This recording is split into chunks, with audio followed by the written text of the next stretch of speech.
du coup, moi je m'appelle Aurore Vérac, je suis accueillante familiale depuis 4 ans dans la Vienne. J'accueille 2 garçons, un de 26 ans et un de 56. Ça fait 2 ans presque qu'ils sont tous les deux à la maison. Il y en a un, le plus jeune, qui travaille en ESAT, donc on l'accompagne sur l'autonomie pour qu'après son projet d'avoir un appartement autonome puisse voir le jour.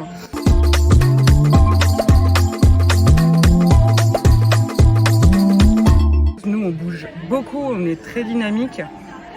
Et du coup, là, cet été, je les emmène même en vacances avec nous en Auvergne. C'est eux qui ont choisi la destination.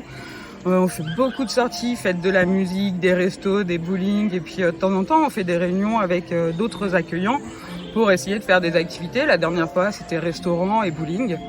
C'était plutôt chouette. Et donc, dans mon métier au quotidien, je suis accompagnée par ma compagne, Emmanuelle, qui me soutient beaucoup dans ce travail et qui fait aussi des remplacements en fait au domicile d'autres accueillants parce que parfois notre métier il est très chouette mais on a des grosses difficultés pour se faire remplacer et prendre nos congés, donc ça peut être très compliqué et du coup ma compagne peut faire également des remplacements. Nous on part surtout du principe que handicapé ne veut pas dire handicapable. Oui. Donc on travaille dans ce sens-là, voilà, en fait. Tout le monde peut avancer à sa vitesse, il faut du temps, mais tout le monde évolue. Ils ont leurs difficultés, comme tout le monde, mais ils sont capables de plein de choses, en fait. Et il y a certaines capacités, des fois, qu'ils vont pas avoir, mais ils vont avoir une capacité émotionnelle complètement différente. Et nous, je sais qu'on a beaucoup de chance. On a 2 garçons à la maison qui sont très volontaires, qui nous aident au quotidien pour du ménage, pour le bricolage, parce que du coup on a déménagé tous ensemble il y a 1 an et demi et les garçons ont grandement participé au déménagement, aux travaux et pareil pour leur chambre, ils ont choisi eux-mêmes les couleurs qu'ils voulaient, en fait favoriser un maximum le fait que c'est leur chez eux aussi. C'est une vie de famille. C'est une vie de famille. Une vie de famille et nous en fait chez nous la maison elle est vraiment à tout le monde. Et nous, on a notre partie privée, en fait. Comme ça, ça peut aussi nous permettre de couper parce que c'est un métier qui est quand même 24 heures sur 24, 7 jours sur 7. Donc, de temps en temps, c'est fatigant. C'est plus la charge mentale, en fait, qui est fatigante. Mais outre mesure, ça nous apporte énormément, en fait, au quotidien. Ils nous donnent beaucoup, comme on leur donne beaucoup. Et c'est vraiment du donnant-donnant. C'est la vie de famille, mais ils ne sont pas non plus coupés de leur famille. Enfin, nous, Nicolas et Aurélien, ont toujours contact avec leur famille. Aurélien va chez sa maman 1 fois par mois.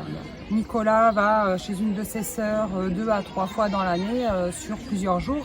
Et quand il y a des petits soucis de santé, ou nous on prend le relais et automatiquement toutes les familles de toute façon on transmet aux familles. C'est un vrai travail d'équipe avec les familles. Après on a le SAF qui est là pour nous aider aussi en cas de difficulté, on les appelle et alors ils peuvent pas faire grand chose des fois, mais le fait de se sentir soutenu en fait dans des situations délicates, ça aide énormément. Le soutien et à des fois nous aider à prendre du recul. Émotionnel aussi sur certaines situations. Tout à fait. Et eux, Madame Christensen prend nous le relais, elle vient régulièrement s'il y a un souci à la maison, elle vient facilement et elle prend le relais et elle discute avec les garçons. Oui, parce que c'est vrai que nous, comme on est pris dedans tout le temps, parfois avoir le recul et se remettre en tant que professionnel, c'est pas toujours évident. Donc c'est là où ces personnes-là en fait nous aident énormément à se dire oui, mais là, ça aurait été mieux comme ça, par exemple.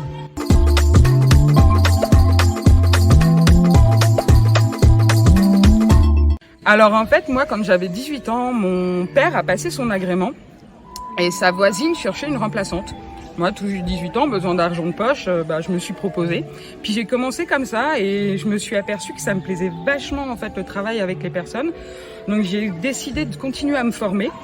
Donc, j'ai pu travailler dans pas mal de structures, IME, MAS, EHPAD, à plein de postes différents. J'ai travaillé en animation, en tant que soignante, en tant qu'ASH. J'ai pu vraiment toucher à plein de petits postes. Et c'est après mon contrat en animation qui a duré 2 ans que là, je me suis dit, j'ai acquéri suffisamment d'expérience et de maturité. Et c'est vraiment ça. Et moi, je suis tombée dedans comme ça et c'est devenu une vocation, en fait.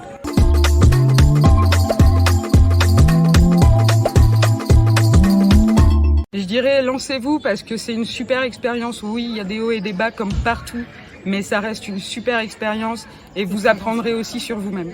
C'est très très enrichissant d'un point de vue professionnel et personnel. Ouais, voilà.